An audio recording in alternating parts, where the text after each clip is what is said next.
नमस्कार, आप देख रहे हैं न्यूज हलचल इंडिया। मेरे यानी किरण बैरागी के साथ आइए देखते हैं आज की कुछ खास और बड़ी खबर।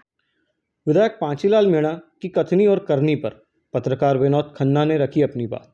नमस्कार दोस्तों, आज हम एक ऐसे व्यक्ति को लेकर चर्चा करेंगे जो धार जिले की धर्मपुरी से विधायक बने हुए हैं, जो कल से पूरे देश में प्रसिद्ध हो गए हैं, जिन्होंने सीधे तौर पर सरकार पर मारपीट करने का आरोप लगाया था और कैमरे के सामने जमकर रोए, जिनके आंसू देख आदिवासी समाज पिघल गया और कुछ लोग उन्हें आदिवासियों का मसीहा साबित करने में जी तोड़ मेहनत कर रहे हैं।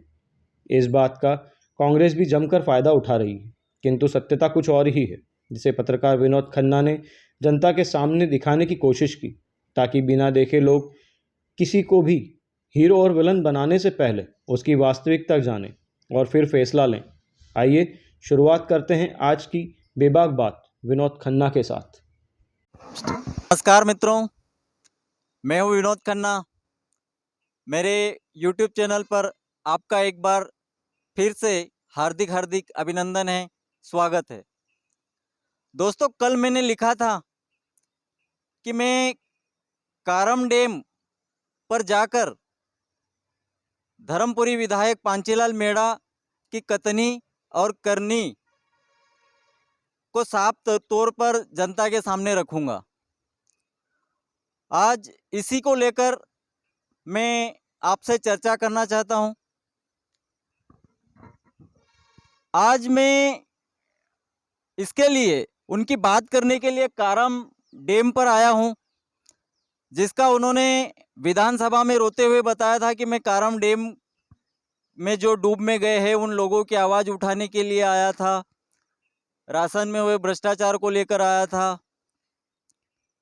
और देखा जाए तो उनके रोने का इतना असर हुआ कि कांग्रेस पार्टी के साथ ही कई आदिवासी संगठन भी उन्हें एक हमदर्दी के तौर पर दिखा रहे हैं, ट्रोल कर रहे हैं, उनकी पोस्ट को दिखा रहे हैं और आदिवासी के नाम पे जिस प्रकार से उनको हीरो बनाया जा रहा है, उसी को लेकर मैं आज आपसे चर्चा करना चाहता हूं कि वास्तविक में दोस्तों किसी भी व्यक्ति का अंदाजा,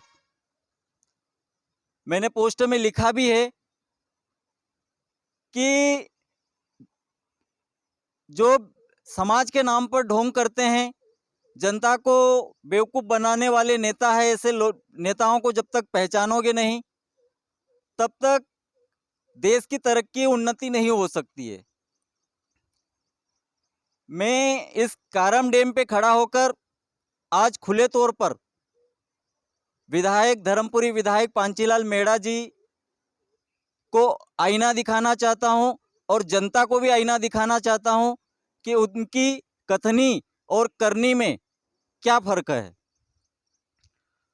दोस्तों, ये कारम डैम का जो वो बखान कर रहे हैं और जिस प्रकार से वो रो रहे हैं, इसकी जो बनने का समय आया था 2018 में पास हुआ था, मेरे पास में इसकी पूरी जानकारी है। सबसे पहली बात तो उन्हें ये भी नहीं पता है, उनके क्षेत्र में ये डैम बन रहा है तो उन्हें ये भी नहीं पता है कि इस डैम की कुल लागत कितनी है।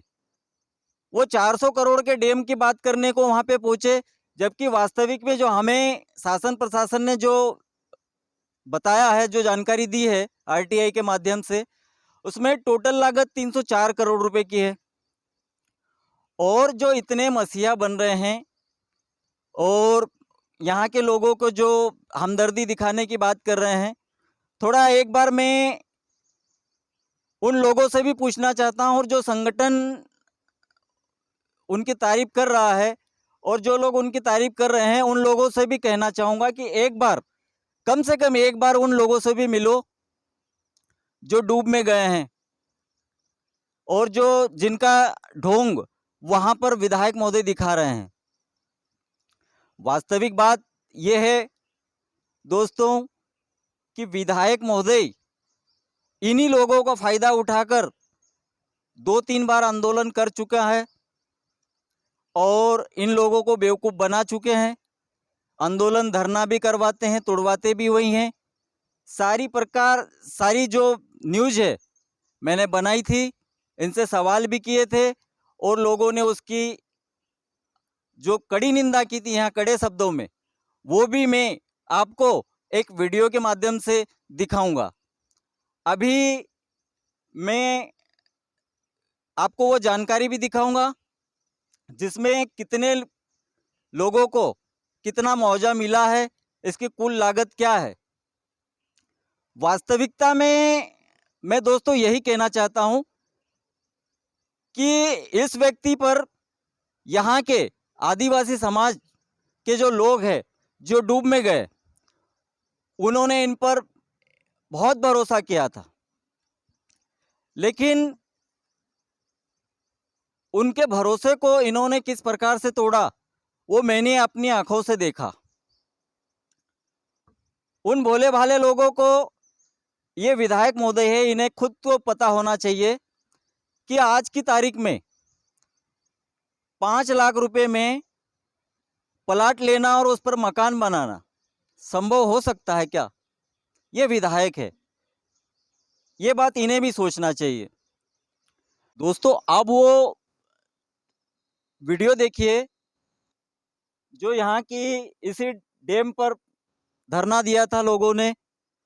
विधायक पांचीलाल मेड़ा, कई अधिकारी आए थे, तो वो पूरा वीडियो तो मैं नहीं दिखा सकता हूँ। आप हमारे चैनल पर न्यूज़ हलचल इंडिया पर जाकर सर्च कर सकते हो, लेकिन उसका थोड़ा थोड़ा अंश मैं आपको जरूर दिखाऊंगा। तो सबसे पहले वीडियो आप देखिए।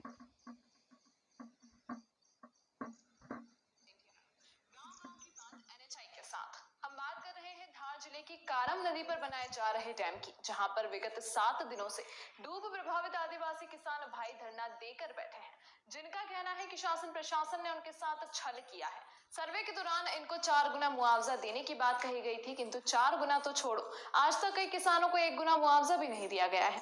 साथ ही कई किसान ऐसे भी हैं जिनका सर्वे सूची से नाम ही गायब हो गया है, और तो और आज डैम पूर्ण होने की कगार पर है, किंतु ना तो इन्हें पुनर्वास दिया गया है, ना घर बनाने का मुआवजा दिया गया। आपकी जानकारी के तौर पर बताना चाहेंगे कि इस कारम डैम का निर्माण कार्य 2018 से चल रहा है, और तब से लेकर आज तक यह किसान मुआवजे के लिए ही भटक रहे हैं। यह बात सरकार की कथनी और करनी पर सवालिया निशान खड़ा करती है। आइए आपको भी दिखाते हैं कि आखिर क्यों इन किसानों ने डैम का काम बंद करवा दिया और क्या है इनकी मांगे। जैसे कि आपको बता रहे हैं हम कि 2018 से कार्य प्रारंभ हुआ है, लेकिन आज जो कार्य प्रगति पे है, पर किंतु किसानों को किसी भी प्रकार से मुआवजा नहीं दिया गया था और कई प्रकार से उनकी समस्याएं भी थी। कई किसानों को थोड़ा थोड़ा मिल भी रहा था। इसी में से जो आज जो बता रहे हैं, जो गाइडलाइन के अनुसार कि जो अवार्ड की तिथि 5 माह के भीतर भुगतान करना रहता है, ठीक है, लेकिन इनको जो पुनर्वास पैकेज का अवार्ड मिल रहा है वो अभी डल रहे हैं, अभी डले नहीं सर। अच्छा, ये इसमें तो जो गाइडलाइन सरकार की जो बता रही है, ठीक है, इसमें बता रहा है कि 5 माह के भीतर भुगतान करना होगा, ठीक है, और जो पुनर्वास एवं पुनर्विस्थापना की उत्तम व्यवस्था रहती है, उसके आधारभूत संख्या कार्य 18 माह के भीतर की जाएगी। तो 18 माह से पूर्व आप लोगों को यहाँ से स्थापित कर दिया गया क्या? यहाँ से हटाकर दूसरी जगह शिफ्ट किया गया है क्या? नहीं किया ना सर। और जिस प्रकार से इसमें बताया गया कि 5 माह में थोड़ा आगे बढ़ते हैं हम।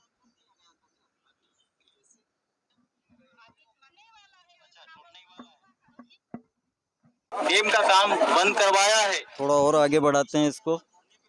इन्होंने ही हमें 15 दिन का आश्वासन दिया था और उसी भरोसे का यह नतीजा हुआ कि आज हमें फिर धरना पर बैठे हैं। आपने प्रति जनता का गुस्सा देख विधायक महोदय तुरंत माफी के मूड में आ गए और जनता के साथ मरते दम तक खड़ा रहने की बात करने लगे। वहीं लोगों की अनेक समस्याओं को लेकर फिर नया सर्वे कराने का आदेश धर्मपुरी तहसीलदार को दिया, जिन्होंने अपनी ओर से बताया कि प्रत्येक गाँव में कैंप लगाकर नया सर्वे किया जाएगा। किंतु किसानों का कहना है कि 4 बार पहले भी सर्वे हो गया है किंतु नतीजा वही निकलता है। इसीलिए आप शासन प्रशासन की ओर से लिखित में दे दीजिए कि हमारी समस्याओं का हल करने के बाद ही डैम का काम शुरू होगा। किसानों ने आगे बताया कि हम तब तक नहीं हटेंगे जब तक कि प्रत्येक किसान को उसका हक नहीं मिल जाता। अब हमें शासन प्रशासन की किसी भी बात पर विश्वास नहीं है। आइए आपको भी दिखाते हैं शासन प्रशासन और जनता की कैसे हुई बात और क्या निकला इस बात का नतीजा। सावित्री बाई बेवा गंगाराम, ठीक है साहब, इसका मकान है, कच्चा मकान है और केवलू का है। तो साहब इसके पैसे डले हैं 84,705 रुपए। तो साहब इसके पैसे में मकान कहाँ बना है? नहीं मकान जितना आपको मिल रहा है मकान का उतना ही तो हम देंगे। जो मापदंड है आपके मकान का मूल्यांकन उतना ही होगा ना जितने का उसकी लागत। नहीं तो मकान बना के कच्चा मकान बना के आप दे दो ना, 70,000 में तो फ्लैट आप दे दो ना। नहीं पैसे नहीं चाहिए हमको, मकान बना के दे दो, हम में खरीद के दे दो ना 70,000 में फ्लैट हमको मकान बना के दे दो। हम पैसे दे रहे हो। पुनर्वास की व्यवस्था प्रशासन ने की थी कि नहीं इनके लिए? पुनर्वास पैकेज ही है जो दिया जा रहा है। तो सर वही तो सारे किसानों से सर अवगत करवा जो मुखिया है 5 लाख रुपए पुनर्वास पैकेज मिल रहा है, मकान का मूल्यांकन भी मिल रहा है और यदि कोई शादीशुदा वयस्क रहता है साथ में तो उसको भी 5 लाख रुपए के हिसाब से उसका अनुदान। अच्छा सबको मिल गए नहीं प्रक्रिया में है। अच्छा प्रक्रिया कब मिलेगा सर? प्रक्रिया में है। कोटिका गाँव का चूंकि पहले प्रक्रिया में आया है और शासन से मार्गदर्शन के ऊपर और इसको आगे बढ़ाते हैं। सकता किसी ने कोई पटवारी ने कोई आदमी छूट गया हो, कोई मजदूरी नहीं एक चला गया हो। चीज तो ऐसे आया सर कि जैसे उसके 3 जगह है 2019 में दिया था, अभी तक का कोई निकाल अभी तक नहीं हुआ। विधायक महोदय जी इसीलिए बोल रहा हूँ भैया मैं और भी आवेदन हाथ में ले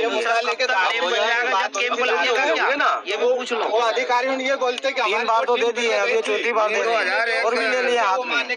हम आया नहीं था जब तक नहीं माने। कब तक हो जाएगा? जब तक आया नहीं था मतलब 20 में भी आए थे तब मैंने ये तो बात कही कमेटी की बात दीवार ईंट की है। तमना 15 मैडम अभी आई 15 दिन को भी कहो भाई दो जी का बाद में 4 साल हुईगा छूटे हैं। उसके बाद कैसे लगे कि यार ये कच्चा है और मेरा घर जब 95 का वर्ग ये मैंने ही करवाया।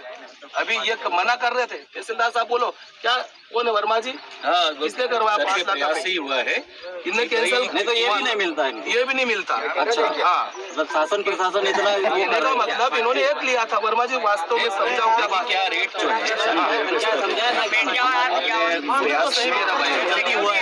मिलता है सबको मिलता है, लेकिन जो रेट तय हो रहे हैं प्रशासन सर ने प्रयास किए हैं तब विधायक महोदय आपको और क्या होगा?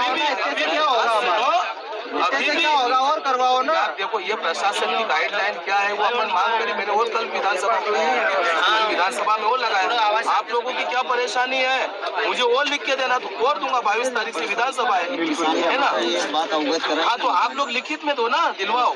लिखित में दिया नहीं कब दिया? वो पहले तो दिया था। आज की समय आज काय की बात तो आज काय की कुछ नहीं हुआ। नई शुरुआत करें। अरे जब मेरी बात सुनो विधायक महोदय जी, मेरे 5 जगह जमीन है थोड़ी थोड़ी, कोई प्लाट नहीं है 10-10, 15-15 बीघे का। मैं पहले खाते में कोठेला के डल गए, खुर्द के डले, चलो लालगढ़ के डले, ठीक है। पैसा को बुजुर्ग और उतावली में जाके वहाँ पे क्या परेशानी आई, त्रुटि आई तो मेरे पैसे नहीं डले। मैं अड़ा ले गया, क्या कमी है कागज की? मेरी कमी होती तो मेरे को वहीं रोक देना था। क्यों नहीं कहा आपने? पैसे क्यों नहीं डले? आपके डले की पैसे नहीं डले मेरे। तो जब भी तो मैं गया, जब भी तो ये आंदोलन जोर पकड़ा है। नहीं तो आप तो आए आश्वासन दे के चले गए थे। आश्वासन कि मैं विधानसभा में उठाऊंगा। आज तक विधानसभा से पत्रकार के माध्यम से, टीवी के माध्यम से हमारे पास अभी तक माननीय विधायक महोदय हमारे लिए लड़ रहे हैं। तो ये सूचना कभी गाँव के किसान या रोड साइड के कोई भी बता दे कि माननीय विधायक महोदय फलाने तारीख को फलाने पेपर के न्यूज में, फलाने रोज टीवी चैनल पे, मतलब वो उन्होंने आवाज उठाई थी किसानों के हित के लिए, तो मतलब मैं मतलब मानता इस बात को। आप तो यहाँ से गए, आश्वासन दे के गए, साल भर में अब आए, आश्वासन दे के गए, और वो कैंप पे ठेकेदार के पास 3 घंटे तक बैठे, 3 घंटे तक बैठे और फिर गए वहाँ से। आज तक आपने जवाब दिया क्या? आपने अभी तक जवाब दिया? आपने अभी तक मतलब किसानों की जो परेशानी को समझे? और आप शादी में आए थे, शादी में आपने मेरे को क्या टच किया? अरे वो कोई बात करी आपने, किसानों की बात, कोई बात आई सामने। भाई नेतागिरी वाली बात मत करो, नेतागिरी बात नहीं है, ये नेतागिरी वाली बात कर रहे हो आप, जो कर रहे हो ना, अपने किसानों का हाल। दोस्तों, इस वीडियो को विशेष तौर पर मैं इसलिए आपको दिखा रहा हूँ क्योंकि जो विधायक पांचीलाल मेड़ा ने पुलिस पर आरोप लगाया और जिस प्रकार से कहा कि मेरे साथ में इस प्रकार से बदतमीजी की गई, सुरक्षा व्यवस्था को लेकर भी उन्होंने बहुत बड़ी बात बताई।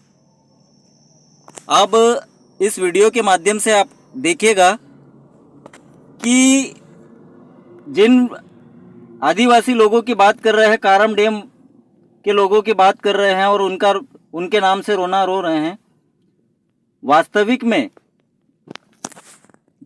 तब ये कहाँ गए थे जब यही सलूक ये धरने पे बैठे उन किसानों के साथ में हुआ था जिन्हें धामनोद पुलिस धरने से हटवाने के लिए बंदूकें लेके गई थी।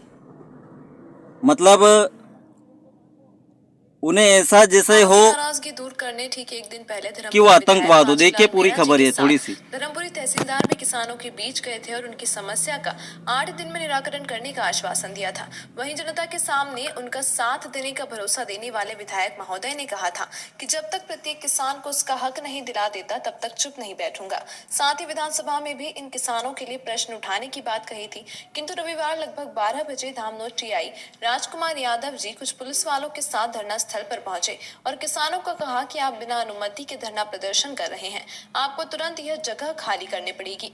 टीआई साहब ने पहले रौब दिखाया, फिर शांति से बात की, क्योंकि पुलिस से पहले न्यूज हलचल इंडिया वहां पहुंच गया था, जिसने पहले ही पुलिस को अपना परिचय दे दिया था। फिर भी पुलिस ने वीडियो बनाने से रोकने की कोशिश करती रही, किंतु हम डटे रहे क्योंकि चैनल ने इस आंदोलन से जुड़ी तमाम खबरों को गंभीरता से उठाया था। हमारा सवाल यह था कि कल तक जो इन किसानों का आंदोलन विधायक व तहसीलदार की नजर में जायज था, वह दूसरे ही दिन नाजायज कैसे हो गया। किंतु यह तो पूरा देश जानता है कि पुलिस और कानून का अपना ही एक नियम होता है, जिसके तहत बेचारे किसानों को झुकना ही पड़ा। कल विधायक व तहसीलदार ने लिखित में देने से मना कर दिया था, फिर आज ऐसा क्या हुआ कि धामनोद एसडीओ सिद्दीकी ने तुरंत किसानों को लिखित में दे दिया कि सभी किसानों का निराकरण 8 दिन में हो जाएगा। अब होगा या नहीं यह तो आने वाला वक्त ही बताएगा।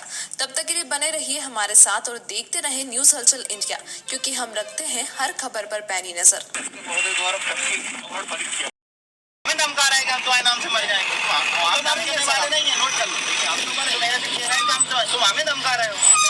अच्छी बात कही तुमने, साहब ने डरा रहा सर। पुलिस नहीं डराती, पुलिस सच्चाई बताती है। हमने तुम्हें ये तो नहीं कहा कि तुम्हें हमने ये बोला ये गलत, ये तो बोला भी आगे। सर हमारी मांगे पूरी मांग हम बेटे हैं, तुमने जो ये कहा कि हम तुम्हारे नाम से ये अच्छी बात, हमने दिल भी उठाई हो ना, बता दे सर, चिंता मत करो।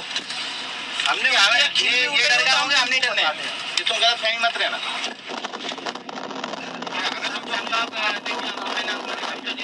हमें ये रिकॉर्ड में आएगा, हमारी फोटो खींचेंगे, हमें जो करना हो हम कर लेंगे। आपका जो सर्वे हुआ था उसके नियमानुसार कार्रवाई विवरण हमारे पास है। आपत्तियों का निराकरण कैसे महोदय द्वारा किया गया है। यदि आपको हम उपलब्ध भी करा देंगे, पुनः आपकी समस्याओं का ऐसा नहीं करेंगे, अनंतिम मान लो पुनः हम कैंप आयोजित करके हमारे प्रोग्राम में 16 को हम जो कारम डैम पर धरना दिया था उसका वीडियो हमने दिखाकर आपको विधायक पांचीलाल मेड़ा की सच्चाई वहाँ पे दिखाई थी। अब ये जो उन्होंने जो डैम का मैंने बताया था कि उनको ये भी नहीं पता कि इसकी लागत कितनी है और वहाँ 400 करोड़ का बता रहे हैं। ये मेरे हाथ में कागज़ है, ये पूरे कागज़ ये उसी कारम डैम की जानकारी है। और विधायक महोदय ये मैंने कागज़ बिक कर या समझौता कर कर या फिर किसी को मूर्ख बनाकर नहीं लिए हैं, पैसे देकर लिए हैं। इन कागजों में उन किसानों की सारी पीड़ाएं, सारा दर्द इसमें छुपा हुआ है। ये कागज आप चाहते, अपने विधानसभा क्षेत्र में हैं तो आप चाहते तो आप भी ले सकते थे और जानकारी रख सकते थे, ताकि आपको ये पता हो सके कि वास्तविक में उस डैम की लागत है तो है क्या। तो इन कागज के माध्यम से मैंने वहाँ पे बताया था, तो वहाँ पे कई लोगों ने बताया था कि हमें मुआवजा मिला ही नहीं, जबकि इनमें 5-5 लाख रुपए मकान बनाने के मिल चुके थे। और हमने जब न्यूज़ बनाई थी तब उन्हें मिला ही नहीं था और उन्हें खाली करवाने के लिए हटवाने की कोशिश की जा रही थी। तो उन्हीं लोगों की पीड़ा, वो रो रहे थे, वो अपनी आवाज़ उठा रहे थे, रो रहे थे। और आप वहाँ पर अगली बार भी कोठीदा सरपंच को लेकर गए थे।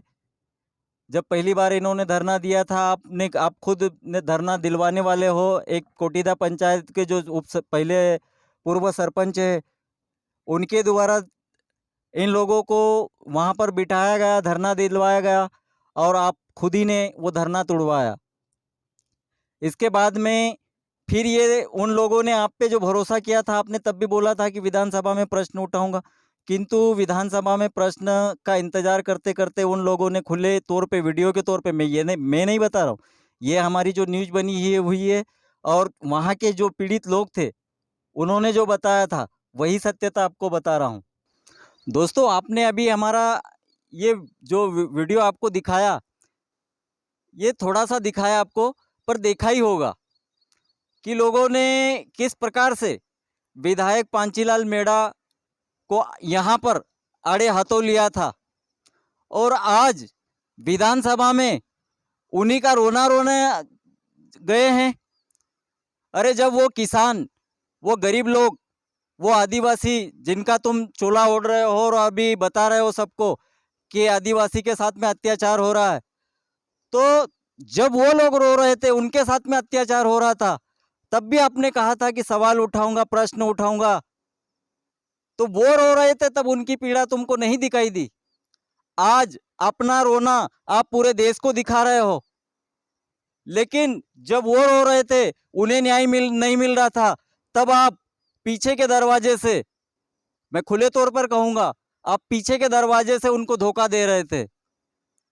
ऐसी दोगली राजनीति मेड़ा जी, पांचीलाल जी मेड़ा जी, समाज को लेकर और धर्म के नाम पर ऐसी दोगली राजनीति करना बंद कर दीजिए। मैं अंत में जो समाज से जुड़े लोग हैं, मैं खुद भी एक आदिवासी समाज से हूँ, इसीलिए कहना चाहता हूँ कि अपने समाज का व्यक्ति अगर गलत भी हो तो उसे सही करने की बजाय, उसे समझाने की बजाय, उसे अपना धर्म का, अपना जाति का होने का बढ़ावा देकर ऐसे लोगों की हिम्मत मत बढ़ाइए था। और उनकी पीड़ाएं किस प्रकार से रो रहे थे, उनकी आवाज़ उठाने के लिए तो तब भी तुमने कहा था विधानसभा में उठाऊंगा। आज 2019 से 20, 21, 22 कितने साल गुजर गए, तब से आप प्रश्न उठा रहे हो, लेकिन उनको न्याय नहीं मिला। आज उसके घटिया निर्माण की बात कर रहे हो, लोगों की आवाज़ उठाने की बात कर रहे हो। तब आपके सामने, इन अधिकारियों के सामने लोगों ने आवाज़ उठाई थी, लोगों ने बात रखी थी, हमारे चैनल के माध्यम से उन्होंने अपने आवाज़ उठाई थी और बताया था कि वाकई में घटिया चल रहा है, ये किसी को नुकसान पहुंचाएगा। तो आज देखा ना, उसके कारण से कितने लोगों का जनजीवन अस्त व्यस्त हो गया था। राखी का समय था, लोगों की बहनें राखी बांधने आई हुई थी, लेकिन उनको घरों में न रखकर जंगलों में या कहीं जगह पे जहाँ पे शासन प्रशासन ने वैकल्पिक व्यवस्था की थी, वहां पर जाकर रातें गुजारी और बहनों से वहां पे राखियां बंधवाई। तो शर्म करो और इस प्रकार की दोगली राजनीति और घटिया राजनीति करना जनता के साथ में बंद करो। धन्यवाद। आप सभी मित्रों को मैं यही कहूँगा कि अगर मेरी इन बातों से किसी को भी ठेस पहुंची हो तो मुझे क्षमा करना। जय हिंद, जय भारत, जय मां प्रकाश।